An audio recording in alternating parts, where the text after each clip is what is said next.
et bienvenue dans Milkshaker, le podcast qui agite les idées reçues sur l'allaitement. Je suis Charlotte Bergerot-Palisco, je suis ostéopathe de formation et j'ai destiné ma pratique aux femmes et aux enfants, en particulier dans cette période charnière autour de la grossesse, de la naissance et du postpartum, avec une spécificité, trouver et libérer chez les bébés les tensions qui les empêchent de téter correctement, afin de mettre en place un allaitement serein.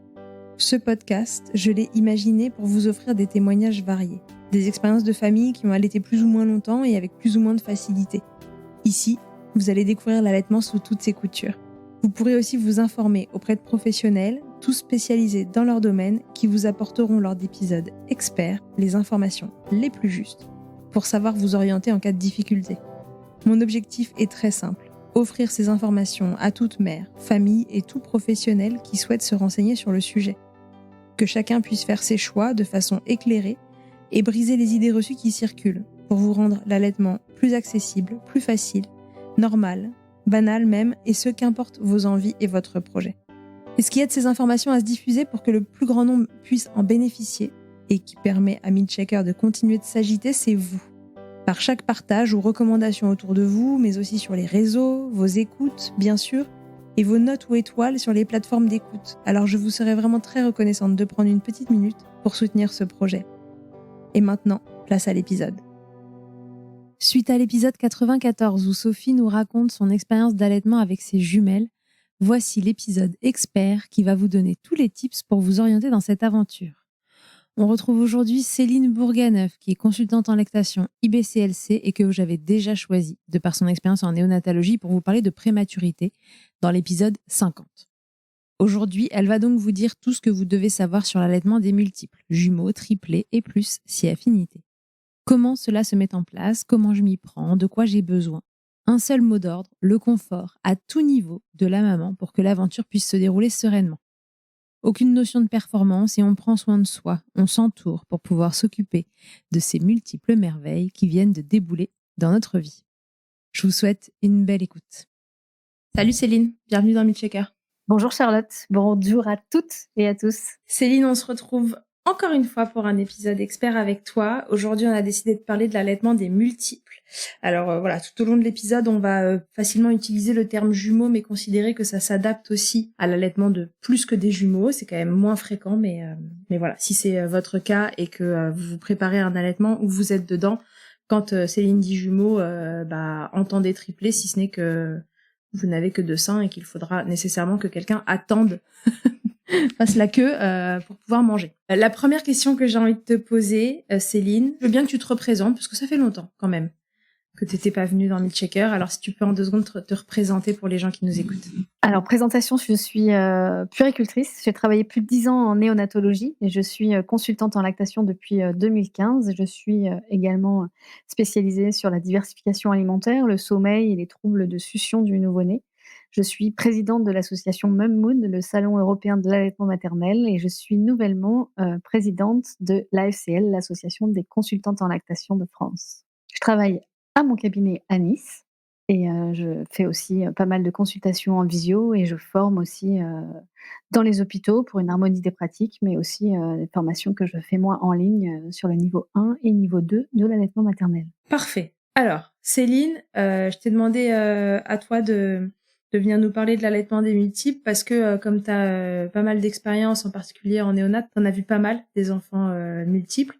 La première question que j'avais envie de te poser, c'est déjà, est-ce que sur le papier, toutes les femmes peuvent allaiter des multiples, des jumeaux, des triplés et plus si affinité en termes de quantité de lait? Donc, je veux bien qu'on fasse le distinguo entre les femmes qui ont éventuellement une pathologie mammaire dont on a déjà parlé dans d'autres épisodes, des problèmes hormonaux, des insuffisances de tissu glandulaire, des hypoplasies mammaires. Voilà, je vous invite à réécouter ces épisodes-là si vous avez besoin. Mais est-ce que toutes les femmes peuvent allaiter des multiples? Toutes les femmes peuvent allaiter des multiples. Ce qui est sûr, c'est que pour que chacune puisse bien comprendre que notre lactation se crée en fonction de la stimulation. Donc, qu'il y ait 1 ou 2 bébés ou 3 bébés ou 4 bébés, on va avoir une lactation qui va s'adapter à la production dont l'enfant va avoir besoin. Et chaque enfant va être différent en fonction de son poids, en fonction de sa demande également. Et la lactation va être en capacité de pouvoir s'adapter. Il y a aussi une mémoire cellulaire qui va se créer pendant la grossesse et qui va déjà inviter la glande mammaire à produire davantage puisqu'on va baigner dans un bain hormonal qui va être beaucoup plus important en termes de quantité hormonale quand on en a un, quand on en a 2 et quand on a 3 et 4 et plus. Ok, donc c'est un peu comme cette histoire des bêta-HCG qui en début de grossesse sont doublés si jamais on attend des jumeaux. Toute la suite des composantes hormonales va aussi être décuplée et les seins vont plus se préparer finalement parce qu'ils savent qu'il y en a plusieurs à nourrir, c'est ça? Oui, c'est ça. C'est ça. On va avoir une lactation qui va vraiment s'adapter, plus rapidement aussi, à la demande et la demande va être plus intense. Donc on va avoir à ce phénomène-là, le 2e phénomène, pardon, qui sera aussi une surstimulation par rapport à quand on n'a qu'1 bébé. Quand on a 2 bébés, on a beaucoup plus de proximité avec nos bébés parce qu'on a beaucoup plus de demandes. On a des bébés qui réclament davantage, on a 2 bouches à nourrir. Donc ça veut dire aussi qu'on a une surstimulation si on prend la différence avec un seul bébé. Donc on a une stimulation supérieur qui va doubler au niveau de la lactation. Donc on va avoir une production qui va, augmenter, doubler pour une maman et un bébé, qui naît à terme, en bonne santé. Et maintenant, pour ces mamans qui auraient une pathologie au niveau mammaire, par exemple, et qui ne produiraient que 50% des besoins d'un bébé, est-ce qu'elles vont se mettre à produire 50% des besoins, mais pour chaque bébé, ou est-ce qu'elles vont rester sur ces 50% des besoins pour un bébé et que du coup, ça va être, entre guillemets, 25% des besoins pour chaque? Alors ça sera pas tout à fait du 50 pour chacun des bébés, ça sera pas non plus que 50. Mais si on veut vraiment des chiffres, on peut dire qu'on sera certainement sur quelque chose comme 70, donc on va avoir une augmentation quand même globalement de la production de lait. Si on a un bébé ou si on en a 2, on va avoir une augmentation de la production, mais on va pas non plus avoir du 50 multiplié par 2, c'est-à-dire du 50 pour chacun des bébés. On peut potentiellement croire qu'on va avoir une légère augmentation, mais on va pas avoir une optimisation doublée. D'accord, ok. Donc on restera sur quelque chose de plafonné s'il y a une pathologie mammaire. Globalement, oui. Là, ce que j'ai envie de te dire par rapport à cela, c'est qu'on est aussi efficace quand on est sur un allaitement mixte. C'est-à-dire qu'il ne faut pas non plus se dire: «Si j'arrive pas à faire un allaitement exclusif, dans ces cas-là, il y a aucun intérêt à allaiter des jumeaux et plus». Bien au contraire, on peut passer sur un mixte, on s'acharne pas, surtout non plus sur le fait de vouloir absolument optimiser la quantité. Ce qui est souvent le cas malheureusement pour avoir travaillé à l'hôpital et en néonate, c'est qu'on va, booster ces femmes à vouloir donner beaucoup, beaucoup, beaucoup de lait et optimiser et calculer, les rations, est-ce que c'est suffisant et cetera.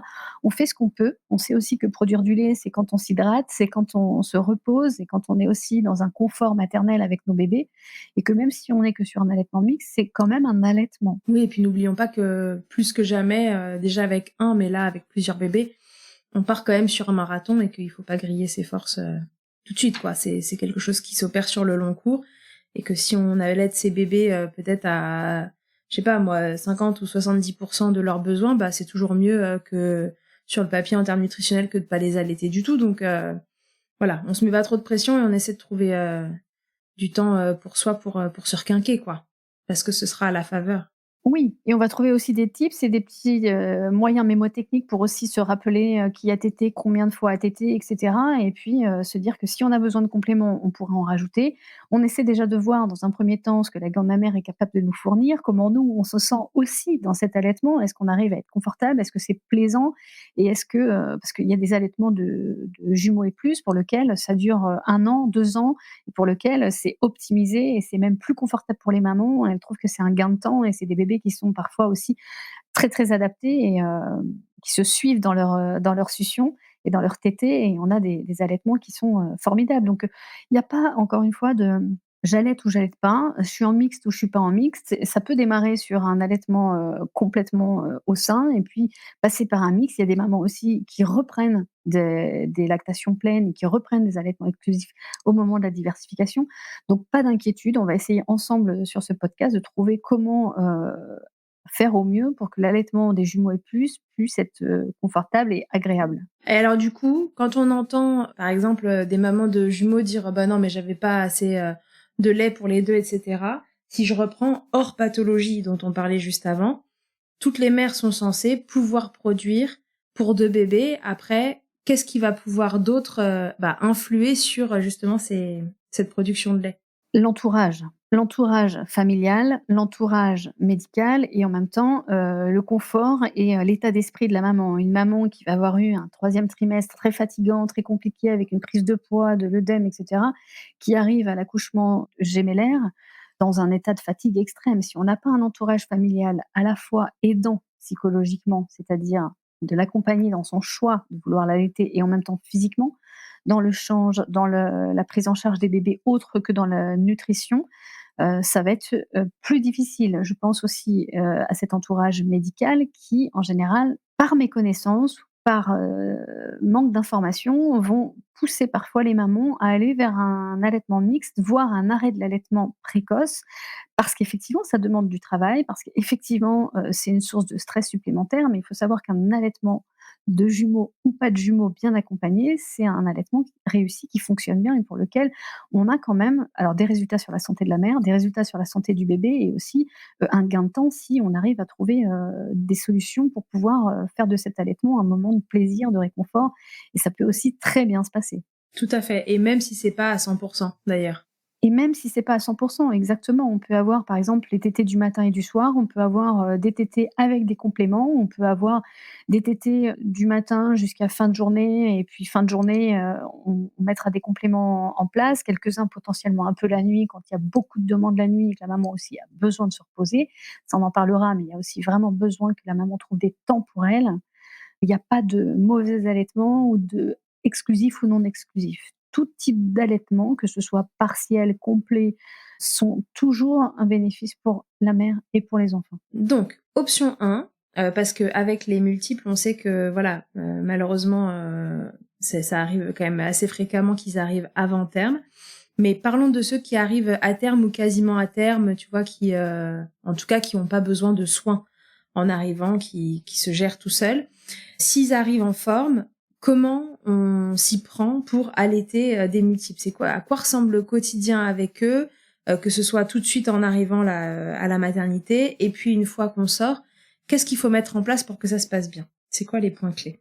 En général, les mamans le disent, c'est-à-dire qu'il y en a toujours un qui est un petit peu plus impatient que l'autre. Donc on va surtout pas le laisser patienter, on va partir directement sur celui qui est impatient, qui va stimuler le démarrage de l'allaitement, stimuler la glande mammaire et qui va commencer à téter. Une fois qu'il est bien positionné, bien en place, soit le deuxième se réveille, auquel cas on va pouvoir positionner le deuxième et faire ce qu'on appelle l'allaitement en symétrie, l'allaitement, des 2 en même temps. Souvent, c'est ce qu'on préconise pour essayer de gagner du temps, mais parfois ça ne fonctionne pas parce qu'il y en a un qui dort et puis il y en a un qui est pas décidé. Mais en tout cas, toujours privilégier celui qui est impatient dans un premier temps et mettre le deuxième, soit quand il le sera décidé, soit en décalé s'il ne réclame pas. S'assurer que les 2 aient suffisamment mangé et on va être, quand même malgré tout au démarrage, comme pour un bébé seul, unique, c'est-à-dire à la demande.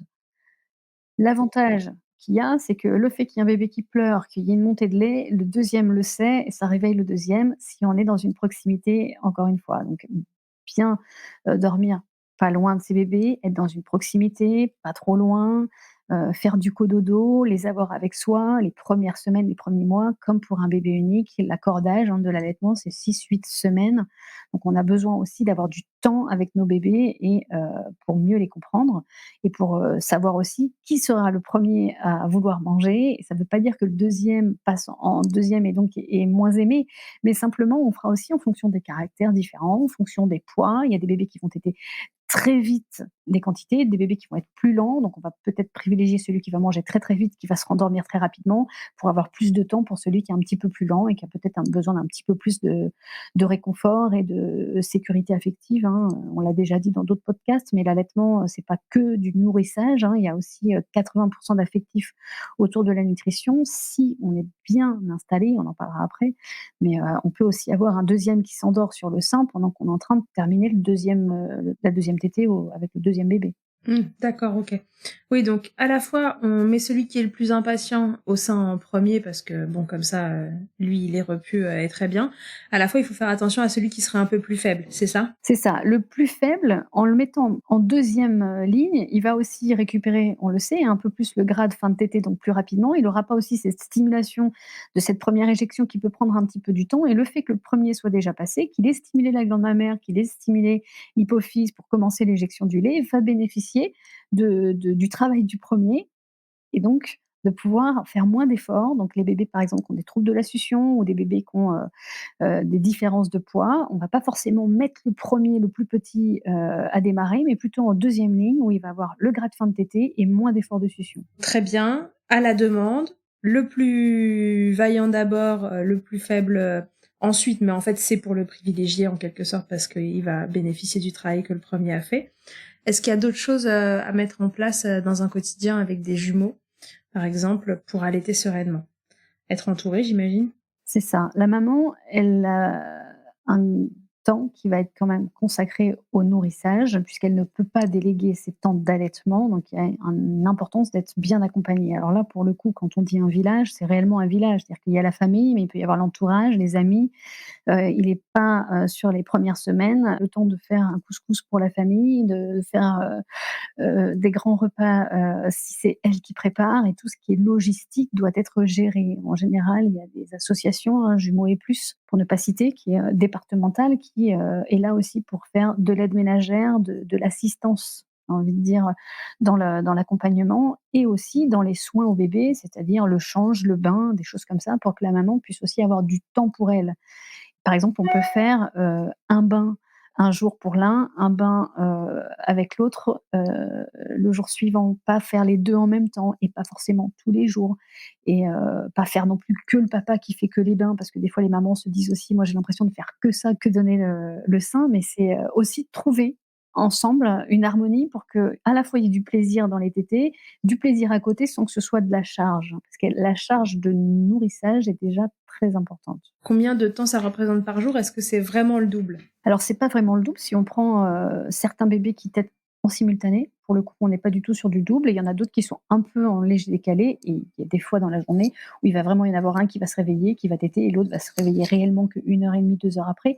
On peut pas dire qu'on multiplie vraiment les charges, mais toutes les mamans de jumeaux triplés le diront. C'est-à-dire que quand on va acheter une paire de chaussures, si on sait qu'il y en a un qui fait du 24 et du 25, ce qui va être le plus compliqué, c'est de choisir la couleur, la bonne adaptation, et cetera. Mais une fois qu'on est dans le magasin, on prend pas plus de temps, pas 2 fois plus de temps. On en prend un petit peu plus évidemment, hein.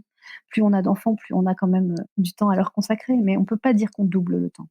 Est-ce que tu t'as déjà un petit peu répondu, mais du coup, c'est pas vraiment nécessaire d'essayer de les caler entre guillemets pour qu'ils tètent en même temps. Normalement, quand on en met un à téter, c'est très fréquent que le deuxième se s'active et qu'il vienne se mettre au sein aussi. C'est ça? Exactement, sans être dans quelque chose de systématique et de vouloir absolument, hein, et ça, je pense que c'est important déjà quand on en a un, mais quand on en a 2 aussi, de pas, se borner à avoir, à faire toujours la même chose. On peut réveiller tranquillement le deuxième en se disant: «J'aimerais bien que les 2 soient en simultané», mais parfois ça marche pas, et c'est pas grave.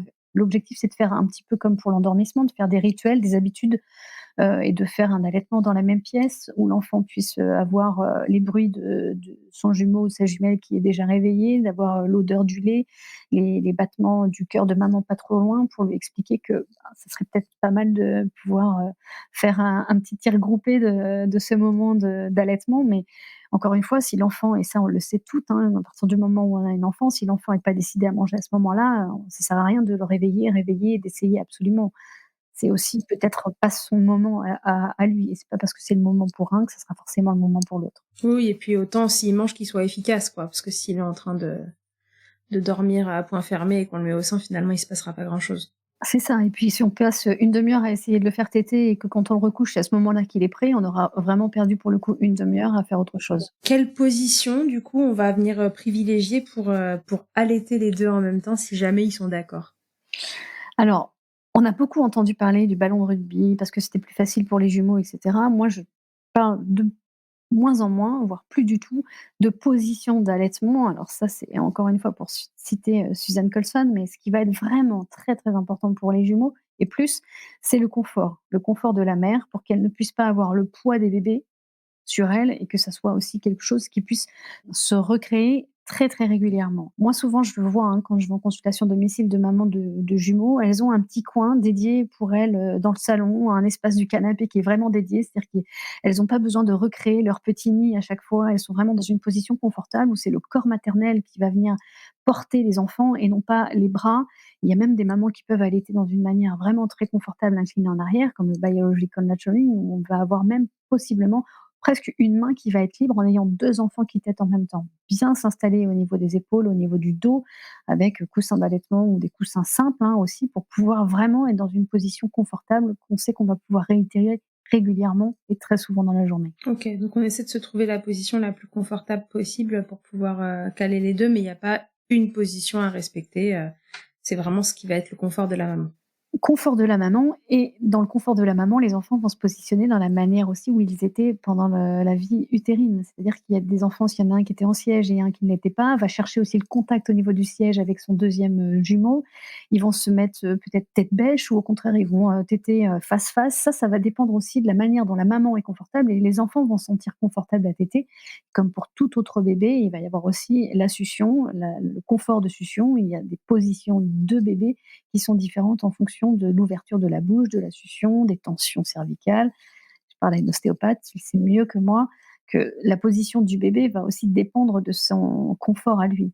Ouais, et donc là, dans ces cas-là, c'est dire aux mamans qu'il faut qu'elles observent leur bébé pour voir où est-ce qu'ils sont le plus confort, parce que peut-être que l'un sera très confort sur le sein, droit et pas du tout sur le gauche et inversement On va y venir effectivement à ce côté-là. Est-ce qu'on met un bébé sur le même sein? Est-ce qu'on l'échange, et cetera? Ça va dépendre de la production. On a toujours un sein qui donne plus que l'autre. Donc un bébé qui est très goulu avec un réflexe d'éjection fort va être peut-être plus adapté sur un sein plutôt que l'autre. Un bébé qui a tendance à pas grossir, on va peut-être lui proposer aussi un sein qui est plus rempli, avec un sein qui va donner davantage de lait. Ça va vraiment dépendre de l'enfant, de son confort, de sa succion, de ce qu'il privilégie, de ce qu'il préfère. Si un bébé préfère téter sur un sein, on va l'écouter et on va pas chercher forcément à se dire: «Non, c'est en systématique un sein sur 2 et on échange». Il y a des mamans qui font le jour avec un seul sein pour le même bébé. Il y en a qui font une alternance pour chaque bébé. En fait, ce qui est intéressant ces premiers jours-là, c'est d'essayer de comprendre ce qui est plus confortable pour soi et ce qui est confortable pour son bébé. Tiens, mon bébé, ma petite fille, moi, elle préfère téter à droite. Tiens, bah, mon petit garçon, lui, il préfère téter à gauche. OK, bah, ça, c'est un rythme qu'on peut garder, et on va surtout se mettre des petits pense-bêtes avec des petits bracelets, avec des petits nœuds. J'ai des mamans aussi qui se mettent des petits nœuds de couleur sur les bretelles de soutien-gorge pour pouvoir savoir qui a tété quand et sur quel sein, pour pouvoir aussi justement pas avoir la tête et l'esprit à se dire qui a tété, où, quand, combien de temps. Et ça, c'est important pour le coup de pouvoir arriver à noter pour se rappeler qui tète où, quand, comment, et comment c'est le mieux. Après, quand on a perdu le fil, qu'on sait pas, ben, on teste, hein. C'est-à-dire qu'on le met à droite, si on voit que c'est plus compliqué, on le remet à gauche, et on se pose pas plus de questions que ça.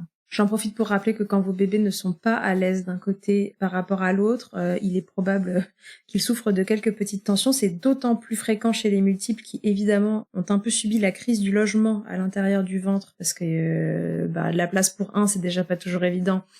Mais de la place pour deux, on démultiplie les risques d'être tendus. Il y en a souvent un plus tendu que l'autre. Il y en a un qui prend toute sa place et puis l'autre qui fait un peu comme il peut. Voilà, c'est un peu crise du logement là-dedans. Donc faites voir vos bébés par des ostéopathes ou des chiropracteurs à la naissance, et même après, c'est des bébés voilà qu'il faut suivre un petit peu pour les libérer de leur tension, et là, un allaitement qui se passe moins bien d'un côté que de l'autre est vraiment un signe de tension en général chez les bébés. Je rajouterais aussi qu'il n'y a pas de un sein pour un bébé, ça fonctionne aussi. C'est-à-dire que si ça fonctionne très bien avec une petite fille sur le sein droit et un petit garçon sur le sein gauche, ou le plus gros ou le plus faible, et cetera, c'est pas grave. Ils peuvent aussi avoir chacun leur sein, et avoir aussi une évolution de la glande mammaire en fonction de leurs besoins. On n'est pas obligé de faire de la double alternance ou de l'alternance tout court à chaque fois. Ça va vraiment être dépendant des bébés, dépendant du poids des bébés, dépendant de la succion des bébés, du terme des bébés, et le tout dans un confort maternel. OK, très bien. Est-ce qu'on s'est tout dit sur, voilà, quand ils arrivent à terme, à quoi ressemble le quotidien? Qu'est-ce qu'il faut mettre en place et cetera? Je pense que oui, je sais plus si on a parlé, mais la proximité aussi des bébés, pour dormir, avoir un cododo adapté. Je pense que s'il y a quelque chose sur lequel on peut mettre un peu d'argent, c'est d'être sûr qu'on ait un lit pas trop loin pour éviter de se lever régulièrement, de les avoir à côté, les faire dormir ensemble aussi, parce qu'ils étaient aussi dans leur logement ensemble, hein. C'était de la colocation, donc il y a pas d'intérêt et d'obligation systématique. Moi, je me rappelle en néonat où on essayait au maximum de les rapprocher, de les faire dormir ensemble, parce qu'ils se sécurisent aussi ensemble. Ça veut dire aussi moins de besoin de présence parentale quand on a déjà donné beaucoup sur la journée, quand on sait aussi qu'ils s'apaisent tous les 2 et qu'ils s'endorment plus facilement. Ça sert à rien d'avoir chacun 2 berceaux, chacun 2 chambres, et cetera. Au contraire, favoriser la proximité des 2 ou des 3, des 4. Il y a des berceaux de cododo pour les jumeaux, c'est ça? C'est pas les mêmes que pour Ouais, ils sont des plus simples? grands. Et puis ajuster surtout à la taille du matelas, à la hauteur pour pas qu'on ait à se lever. Oui, oui, oui, bien sûr. Vous savez, il y a ces lits de cododo là qui s'ouvrent sur les lits parentaux, ce qui fait que les bébés sont quand même dans leur lit. C'est rassurant rapport aux recommandations, etc. Et en même temps, ils sont juste à côté. Il y a qu'à attraper une gigoteuse C'est ça, c'est pour ça. les Et ils ramener peuvent vers soi. aussi, tout comme les bébés uniques, hein, et on peut aussi dormir avec ces 2 bébés, hein. Si on est sur, les normes sécuritaires, pas de matelas, d'oreiller et cetera, un matelas bien ferme et pas de couverture, on peut aussi dormir avec ces 2 bébés et s'endormir de manière confortable et sécuritaire. Donc du coup, on a dit, on met le plus impatient, le plus fort, en premier parce que finalement, il va aider le deuxième. On allaite à la demande.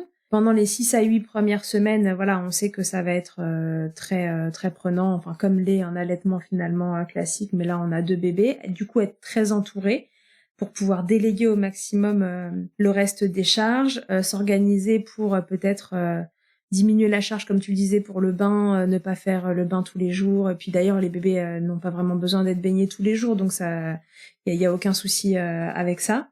Les positions, privilégier vraiment le confort maternel et regarder son bébé, enfin ses bébés, et les observer pour voir qu'est-ce qui leur convient le mieux. Et proximité, cododo, pour pareil en fait essayer de se diminuer au maximum les déplacements, aller dans la chambre d'un tel, puis dans la chambre de truc, etc. Et les rapprocher pour qu'ils suffisent tous les deux dans leur sommeil, qu'ils puissent se rassurer au maximum. Tout à fait, et tout ça, ça nous permet quoi? De gagner du temps pour la maman, de la liberté, du temps pour elle et pour éviter de péter un plomb, honnêtement.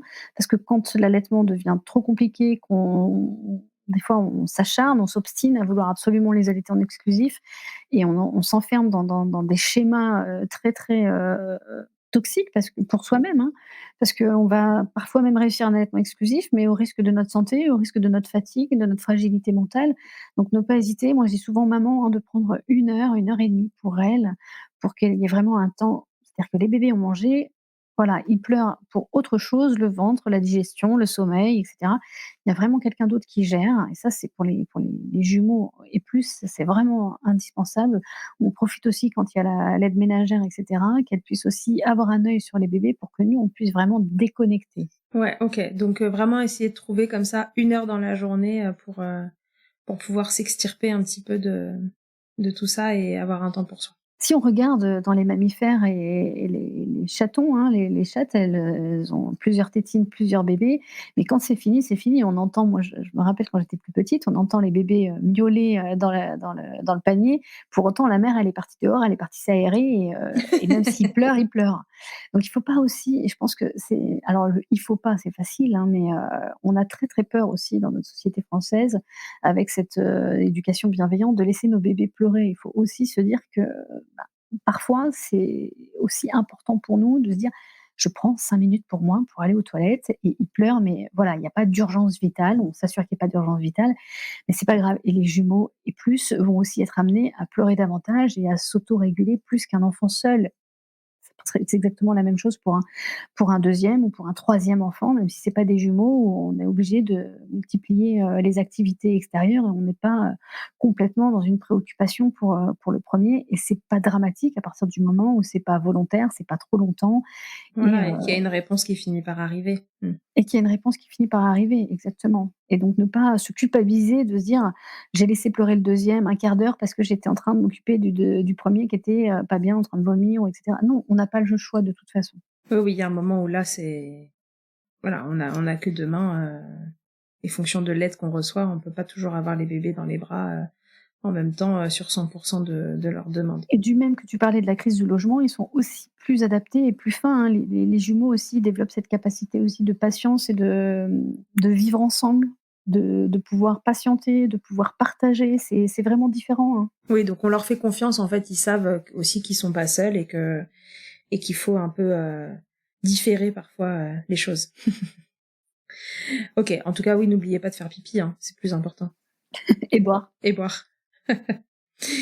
Option 2, mes bébés arrivent prématurément, ils ont besoin de soins, etc. Donc on se retrouve en service de néonatologie et avec des bébés qui nécessitent des soins. Ça va être quoi là, du coup, qui va se rajouter comme challenge pour allaiter ces bébés? Alors si on est vraiment dans un cas de grande prématurité, ce qui est quand même pas si rare chez les multiples. On a quand même pas mal de naissances, prématurées. On a le syndrome du transfuseur transfusé, où on a un bébé qui est quand même beaucoup plus gros, beaucoup plus, fragile, le plus souvent d'ailleurs. Mais en tout cas, on a des déséquilibres. L'important dans ces cas-là, c'est ce que je dis, aux mamans en consultation, c'est d'avoir vraiment 2 rails différents. C'est-à-dire qu'il y a à la fois la production de la maman, en termes de lactation, et à la fois l'évolution des bébés. Si c'est des grands prématurés, qu'il y aura pas de succion dans les premiers jours, premières semaines, on s'assure d'avoir une production de lait et de stimuler la lactation. Tout comme pour un seul bébé, hein, on va pas, faire, toutes les heures et demie parce qu'on en a 2, mais toutes les 3-4 heures, une stimulation double pompage, massage, expression manuelle, aller voir ses bébés, demander à faire du pot à pot, à les avoir avec nous, avoir des photos, des choses comme ça qui vont permettre de créer un environnement propice à la production de lait sans succion dans un premier temps. Et si on est sur des bébés un peu moins préma, on va de la même manière les mettre le plus possible au sein en ayant peut-être besoin d'exprimer son lait à côté pour pouvoir faire des compléments de lait maternel si, les mises au sein ne sont pas suffisamment efficaces. Et côté bébé, ça c'était côté lactation, côté maman. Alors côté bébé, on en a déjà un petit peu parlé tout à l'heure, mais quand on a un plus faible ou un plus fragile et quand on a des grosses différences de poids, on va avoir, tout intérêt à mettre le plus vaillant au démarrage pour stimuler le deuxième, à avoir une lactation qui va arriver plus facilement pour lui et du lait, qui va demander moins d'efforts de succion pour en avoir. OK, donc ça c'est un peu le même principe que s'ils arrivent pas, à terme. Ouais, exactement. La glande mammaire, si on demande souvent pour des problèmes de lactation de faire du double pompage, c'est parce qu'on double stimule aussi la production. Donc on va avoir un intérêt chez les prémas de faire, quand on dit double pompage, mais c'est aussi de mettre, quand on peut, les 2 en même temps, en succion, en binôme pour pouvoir augmenter la production et augmenter la force d'éjection et donc de faciliter le travail des prémas. Parfait, c'est clair. Donc en fait, on applique ce qu'on a dit dans le point de si les bébés sont à terme, dans un contexte un peu différent où les bébés vont avoir besoin de soins.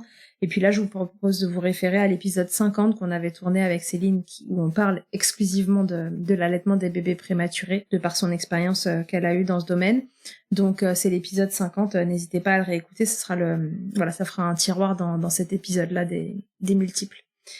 C'est quoi la place du mix en fait dans ces allaitements, parce que c'est très souvent, enfin c'est finalement relativement rare des mamans qui allaitent des multiples de façon exclusive. Quel intérêt de l'allaitement mixte, donc de une partie de lait maternel et une partie de préparation commerciale pour nourrissons dans ces allaitements? Bah, on a tous les bénéfices du lait maternel, qu'on soit en exclusif ou pas en exclusif. On a aussi, on a dit, hein, 80 d'affectif, donc il y a aussi cette part d'affection, cette part de nutrition affective par l'allaitement qui est important. On a aussi les hormones de croissance, les anticorps qui sont toujours présents et ce qui est important dans ce que tu dis, c'est, de pas se dire que l'allaitement mixte pour les jumeaux est un échec et même pour un enfant seul, hein, d'ailleurs, mais c'est, un allaitement qui a été mis en place et qui, pour l'instant, fonctionne de cette manière-là et c'est pas raté, c'est pas un échec, c'est, mieux que un non-allaitement, définitif et je pense à ça parce que des fois on peut, être amené, hein, comme on l'a dit, hein, l'entourage familial est très stressé et a très peur de cet allaitement-là parce qu'on peut encore moins calculer, surtout quand il y en a 2, on se dit: «Mais déjà 1 c'est compliqué donc 2 c'est sûr qu'on va pas y arriver», alors que c'est pas possible, hein. Moi j'ai vraiment des exemples autour de moi où des allaitements qui durent 2 ans. Il me semble que tu avais fait un podcast aussi avec une maman qui justement allaitait, des jumeaux, des triplés. Donc c'est tout à fait possible, mais si on n'y arrive pas parce que c'est fatigant, parce que la glande mammaire n'est pas suffisante, parce que la fatigue, parce que l'entourage, parce que la pression sociale, parce qu'une pression médicale aussi parfois, on peut toujours faire un allaitement mixte, même si c'est qu'1 tétée par jour, 2 tétées par jour, 3 tétées par jour ou des tétées avec des compléments systématiques derrière. Alors attention aux systématiques, est-ce qu'il y en a réellement besoin? Si on a réellement besoin, on peut quand même continuer à faire cet allaitement-là et prendre ce plaisir à donner le sein sans être dans une obligation de nutrition complète. Ouais, et je vous invite à écouter l'épisode de Fatim Zahra qui avait allaité ses triplés, c'est le 53, il me semble, j'ai retrouvé tout à l'heure. Et elle explique comment elle s'était un peu perdue dans cet allaitement, comment elle profitait même plus de ses bébés, tout ça, comment elle en est un peu revenue pour laisser place au mixte qui lui a permis de les allaiter quand même pendant 7 mois. Et voilà, je trouvais que cet épisode, il était assez riche d'enseignements, donc n'hésitez pas à l'écouter, épisode 53. Pas d'acharnement dans un sens ou dans un autre, c'est-à-dire pas d'acharnement à vouloir absolument ne pas allaiter du tout parce que de toute façon ça va être compliqué et à l'inverse, ne pas s'acharner en voulant absolument faire un allaitement maternel exclusif de jumeaux et se mettre des challenges pour lequel, parfois, il y a pas d'intérêt et il y a des risques aussi pour notre santé mentale. Et on n'oublie pas, nos vagues hormonales qui sont là aussi, le baby blues, tout est aussi, présent et nous fait peur aussi dans cet allaitement et dans cette préoccupation que ça nous demande. Donc, il y a des fois où on va se dire: «Ça va le faire» et il y a des fois où on va se dire: «Ça va pas le faire» et on accueille aussi ces vagues-là et quand ça le fait pas, ça le fait pas. On peut tout à fait se dire: «Bah, je préfère donner un complément» et ça me rassure. C'est OK. Oui, oui, et puis n'oublions pas que voilà, on parle là spécifiquement de l'allaitement des multiples, donc jumeaux, triplés, etc. Mais que ces allaitements-là ne sont pas exempts de problèmes, de bébés qui ont des problèmes de succion, comme tu le disais, d'une maman en effet qui fait un baby blues un peu cogné, voire une dépression du postpartum, par exemple d'un accouchement qui se passe pas bien, par exemple, enfin, voilà, de toutes les problématiques qu'on peut rencontrer sur un allaitement classique. Et si ça vient se surajouter fois deux, bon bah c'est évident que on démultiplie un petit peu les soucis et que c'est pas la voie la plus simple pour allaiter de façon exclusive. Mais n'oubliez jamais ça. Donc voilà, quoi qu'il arrive, si votre allaitement pose problème, pensez à vous faire accompagner. En parlant d'accompagnement, est-ce qu'il y a des pros qui sont spécifiquement formés à l'allaitement, à l'accompagnement de l'allaitement des multiples, ou est-ce que pour ça, on peut choisir n'importe quelle consultante en lactation? Est-ce que ça fait partie de vos formations de base? Alors ça fait partie de nos formations de base. On a vraiment, tout un module sur, l'allaitement de jumeaux et plus. Après ça va dépendre aussi de nos expériences, personnelles, professionnelles. Moi j'ai travaillé 10 ans en néonat. On sait qu'en termes de pourcentage, les bébés, de jumeaux et plus sont quand même le plus souvent nés, avec une certaine prématurité. Je pense que c'est important aussi de regarder le CV entre guillemets des consultantes en lactation et de savoir si elles sont, un petit peu renseignées, expérimentées sur le sujet. Est-ce qu'on a précisé tout à l'heure, tu nous disais toutes les femmes peuvent allaiter des jumeaux. Si on va au-delà de 2 bébés, 3 à 4 bébés, bon, et après les grossesses encore plus exceptionnelles, est-ce que malgré tout, là, sur une maman qui a une lactation normale, est-ce qu'il y a un moment où quand même on plafonne en tant qu'être humain par rapport au nombre de bébés? Alors, on a déjà vu des allaitements triplés, exclusifs jusqu'à 2 ans et plus. On a vu des allaitements exclusifs sur des quadruplés sur la première année. J'ai pas d'expérience sur du plus. Après, comme tu le disais très bien en tout début de podcast, on a 2 seins, donc on peut imaginer doubler la mise, sur les 2, mais je pense qu'au-delà de 4, ça peut me sembler être un peu compliqué. Après, on a des hyperlactations physiologiques qui, dans ce cas-là, vont être plutôt bénéfiques. Ouais, fonction des capacités aussi de chaque mère et des types de production de lait qu'on a. Tu parlais tout à l'heure d'associations qui sont spécialisées donc dans l'accompagnement des jumeaux. Est-ce que tu peux nous redonner leur nom ici? Alors, il y a l'association Jumeaux et plus, que vous allez retrouver dans chacun de vos départements. Après, il suffit aussi de regarder, tout simplement sur internet, mais là, ils vont vous donner aussi des tips et puis, surtout aussi sur tout ce qui est achat de matériel en double et puis en aide, association avec des personnes qui peuvent, venir vous aider dans le quotidien et dans les tâches et dans la cuisine ou des femmes qui peuvent venir. Il y a beaucoup de bénévolat dans cette dimension-là.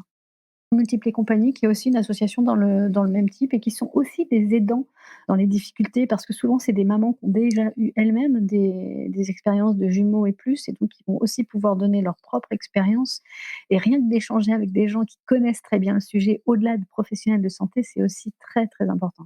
Et pour les papas, parce qu'on parle pas des papas qui peuvent aussi être très, très perturbés par l'arrivée des jumeaux et plus un allaitement, par-dessus où ils se sentent, à la fois débordés par les tâches ménagères et en même temps frustrés de ne pas être dans une alimentation et dans un maternage proximal, de parler avec d'autres pères et de voir comment ils peuvent aussi, accompagner les mamans dans la mise en place de l'allaitement, dans le câlin ou le rot d'après-tété et cetera, et aussi peuvent prendre les 2 en même temps. Souvent les papas nous disent: «Mais, moi, est-ce que je peux prendre les 2 en même temps?» Mais bien sûr. Le portage, ça c'est il y a pas de mystère, hein. Là, on va être dans le portage, écharpe de portage sling, ça va être, le best pour, à la fois les déplacements, et en même temps, pour tout ce qui est, transit, rot et cetera, on les a avec nous et en même temps, on a nos 2 mains libres pour pouvoir s'occuper et échanger potentiellement de 2e. C'est vraiment, la clé de la gémellité. Ok, très bien. Donc comme ça vous fait 2 ressources que vous pouvez contacter, qui sont dispo par département et que vous pouvez contacter pour vous venir en aide. Plus que jamais que les pères et deuxièmes parents en général prennent leur congé paternité, pardon. Enfin voilà, qu'on puisse optimiser tout ça pour être auprès de vous en tant que maman et de vous accompagner dans cette période-là. Les belles-mères, tout ça, si elles sont sympas, sont les bienvenues. Les mères, les tantes, les sœurs, enfin, voilà, tout ce que vous voulez pour être vraiment très entouré. On sait que le postpartum est déjà une période délicate. Avec 2 bébés, ça la rend plus délicate aussi. c'est pas voilà, c'est sur un temps donné, c'est pas non plus facile quand on les enchaîne à 2 ans d'écart les bébés. Enfin voilà, c'est d'autres problématiques. Dites-vous que en tout cas celle-ci est la vôtre. Faites-vous accompagner, ça va être rush pendant un moment, mais tout est possible et surtout prenez soin de votre santé mentale. Oui, et on n'hésite pas, pareil, à anticiper sur les repas ou à se faire livrer des repas et voilà, et le linge attendra et le ménage aussi et voilà, je pense qu'il y a un gros lâcher prise à partir du moment où on a des enfants et qui plus est quand il y en a 2 qui arrivent en même temps, il y a un gros lâcher prise sur ce qui n'est pas vital et comme tu disais, se pencher, déjà sur son bien-être à soi, sa santé mentale à nous, à nos bébés et à notre couple, c'est la priorité. Ouais, ça viendra se répercuter sur le bien-être de tout le monde autour. Ok, bah parfait. Merci Céline pour toutes ces infos. Est-ce qu'on s'est tout dit? Bah, écoute, je pense. Sujet toujours très intéressant. Voilà, si vous avez des petites expériences vous avez allaité des jumeaux, vous avez quelqu'un autour de vous qui a allaité des jumeaux, n'hésitez pas à lui dire de laisser un petit message sur la boîte vocale de Milkshaker. Souvenez-vous, vous pouvez déposer des vocaux en allant sur le site et il y a un lien sur lequel vous pouvez cliquer. Et voilà, et puis si on en a plusieurs, on pourra en faire un petit combo pour apporter différentes expériences et puis peut-être les tips qui ont marché chez vous, comment vous vous êtes organisé pour que ça roule au mieux. Exactement, et n'oublions pas aussi que l'allaitement, c'est pas que du temps perdu, c'est aussi du temps, en plus et souvent c'est de la rapidité finalement si on compare avec, le nombre de biberons, le nombre de boîtes de lait, le nombre de packs d'eau achetés, le nettoyage et cetera. Il y a aussi des avantages, à allaiter des jumeaux et plus. Et ouais, quand ça se passe bien, c'est plutôt un gain de temps que l'inverse en effet. Ok, merci Céline, à très bientôt dans Milkshaker. À très vite.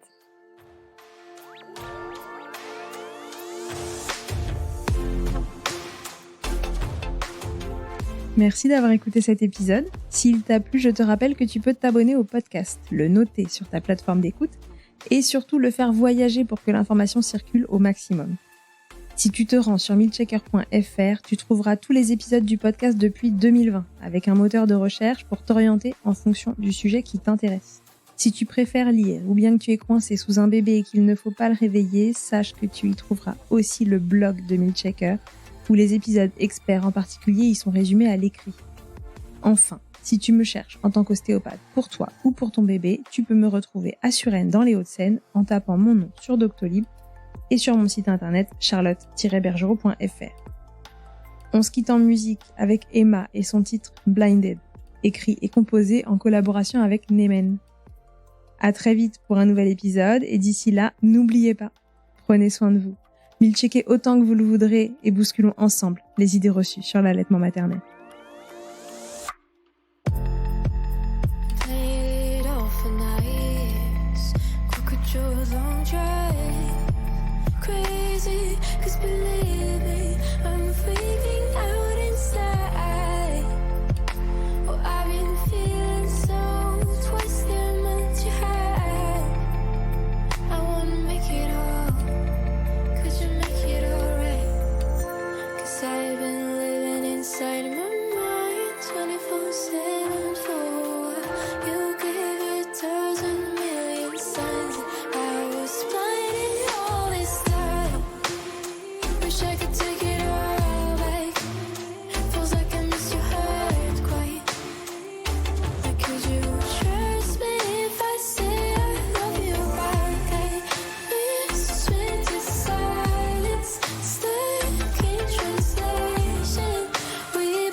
On the dinner table.